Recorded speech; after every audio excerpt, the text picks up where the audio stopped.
ሰበር ዜና መንግስት አሜሪካን ዓለም ዘሰንበደ መግለጽ አውጽዩ ንኢራናውያን ድማ ከም ቀደም ዝርህርህልኩም ከይመስለኩም እዛ ዕድል እዚኣ ናይ መወዳእታ ተዘይኮይነ ግን ከጥፈኩም የክብል ሓደ ኣዝዩ ከቢድ ዝኾነ መግለጽ አውጽሎ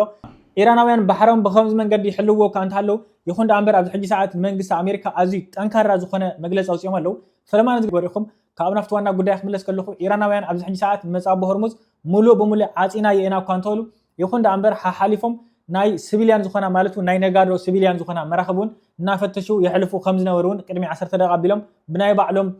ኢራን ኢንተርናሽናል እንግሊሽ ዝብል ሚዲኦም ገሊጾም ነይሮም ይኹን ዳንበር ኣብዚ ሕጂ ሰዓት ግን ዋላ ናይዞም ነጋዲዮ ማለቱን ሲቪሊያን ዝኾና መራኸብ ሙሉእ በሙሉእ ቆሊፎም ከም ዘለው ወይ ገሊጾም ዘለው እዚ ዝኾነሉ ምክንያት ድማ መንግስቲ አሜሪካ ኣብ ዝተፈላለዩ ዓበይቲ ወደባት ናይ ኢራን ማዕቀብ ገይሩሎም ስለ ዘሎ እዩ እዚ ማዕቀብ እዚ ንሶም ኢራናውያን ዝብል ዘለው ድማ ኣብ ዝተፈላለዩ ዓበይቲ ወደባት ናይ ኢራን መንግስቲ አሜሪካ እገዳ ወይ ድማ ማዕቀብ ኣውዲቕልና ዘሎ ነተን ማዕቀብ ንሳተን ሪቅ ቁፅር ኣቢሉ ተዘያልዕልዎን ሕጂ ይኹን ጽባሕ ይኹን እዚ መጻብ ሆርሙዝ በምንም ተኣምር ክንከፍቶ ኣይንኽእልና ወላ ዝኾነ ትኾን መርከብ ክትሓልፍ ኣይትኽእልን እያ ክብሉ ድማ ተሓንዮም ኣለው ማለት እዩ ምናልባት መንግስቲ አሜሪካ ኣብ ሕጂ ሰዓት እንታይ ክብል ሓሳብ እዩ ዘሎ እዛ ትዋ ዘለኹም ጽሑፍቲ እውን ካብ ናይ ባዕሎም ካብ ናይ ኢራን ኢንተርናሽናል እንግሊሽ ዝብል ሚድያ ዘምጻሕዋ እያ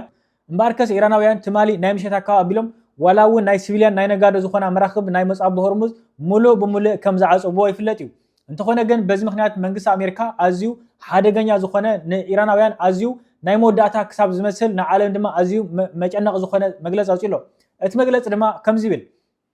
ኢራናውያን ኣብዚ ሕጂ ሰዓት መጻብ ሆርሙዝ ተደሊኹም ተዓጽብዎ ተደሊኹም ትኸፍትዎ ቦታ ኣይኮነን ስለዝኾነ ድማ እዚ ቦታ እዚ ወይ ድማ መጻብ ሆርሙዝ ናይ ዓለም እቲ ዋና ዓንዲ ሕቆት ዝበሃል እንትኾነ ንስኹም ግን ከም ድላይኹም ተዓጽብዎ ከም ድላይኹም ትኸፍትዎ ኣለኹም ስለዝኾነ ድማ ነዛ መጻብ ሆርሙዝ ሙሉእ በሙሉእ ዘይትኸፍትዎ እንድሕር ዳ ኮይንኩም ወይ ድማ ብመንገዲ ናይ መንግስቲ አሜሪካ ዘይትምርሑ እንተኮይንኩም ወይ ድማ ነቲ ስምምዕ ተኩሲ ጠጠው ምባል ወይ ድማ ዘይተቐበልዎ እንድሕር ዳ ኮይንኩም ሙሉእ በሙሉእ ካብ ገጸ ምድሪ ከጥፈኩም ይኽእል ድማ ተሓኒሎ እዚ መግለጽ እዚ ድማ ምናልባት መንግስቲ አሜሪካ ካብዚ ናይ ዝሓለፈ ን48 ሰዓታት ይብዎም ዝነበረ ዕድል ካብኡ ዘይሳነፍ እኳ ደኣስ ካብኡ ዝገደደ መግለጽ ከም ዝኾነ እዩ ናይ ፖለቲካ ተንተንቲ ይገልጹ ዘለው ኣብዚ ሕጂ ሰዓት መቸም ኩላትና ከምቲ ንፈልጦ መንግስቲ አሜሪካን ኢራንን ናብ ፓኪስታን ከይደን ክልተን ናይ ተኩሲ ጠጠው ምባል ስምምዕ ክሰማምዓ እኳ ሓሲበን እንተነበራ መንግስቲ አሜሪካ ድማ ኣብዚ ሕጂ ሰዓት ናብ ፓኪስታን ክልእኹ ሓሲቡ ዝነበረ ነቲ ናይ ዶናልድ ትራምፕ ምክትል ማለት እዩ ኣብዚ ሕጂ ሰዓት ናብ ፓኪስታን ከም ዘይልእኹ እውን ሓቢሩሎ እዚ ዝኾነሉ ምክንያት ድማ ምክንያቱ ናብ ፓኪስታን ድሕር ዳ ሰዲድ እቲ ምክትለይ ናይ ድህንነት ሓደጋ ከጋጥም ስለ ዝኽእል ወይ ድማ እቲ መንገዲ ድህንነት ጽፉፍ ስለ ዘይኮነ ወይ ድማ ጽሩይ ስለ ዘይኮነ እቲ ናብ ፓኪስታን ክልእኹ ሓሲቡ ዝነበረ ምክትሉ ድማ ኣይክልእኹን የክብል እውን ወሲኑሎ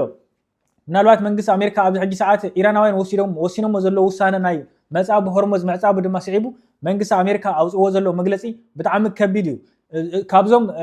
ንኢራናውያን ዘጠንቀቖም ድማ ሙሉእ በሙሉእ ሓይሊ መብራህቲ ናይ ኢራን ተወሳኺውን ዓበይቲ መሰረተ ልምዓት ኣብ ፋብሪካታት ክኾን ይኽእል ድልድላት ክኸውን ይኽእል ኣብዞም ነገራት እዚኣቶም ከምቲ ናይ ቅድሚ ሕጂ ኣብ ጎደናታት ሰብ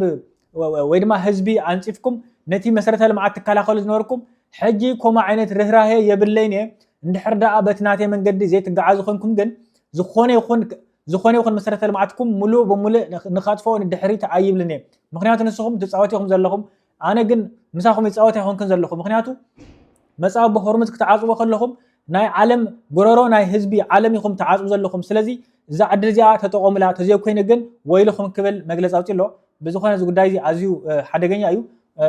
ንስኹም እዚ ጉዳይ እዚ ምስ ሰማዕኩም እንታይ ተሰሚዕኩም ኣብ ኮሜንት ጻሕፉ ለኹም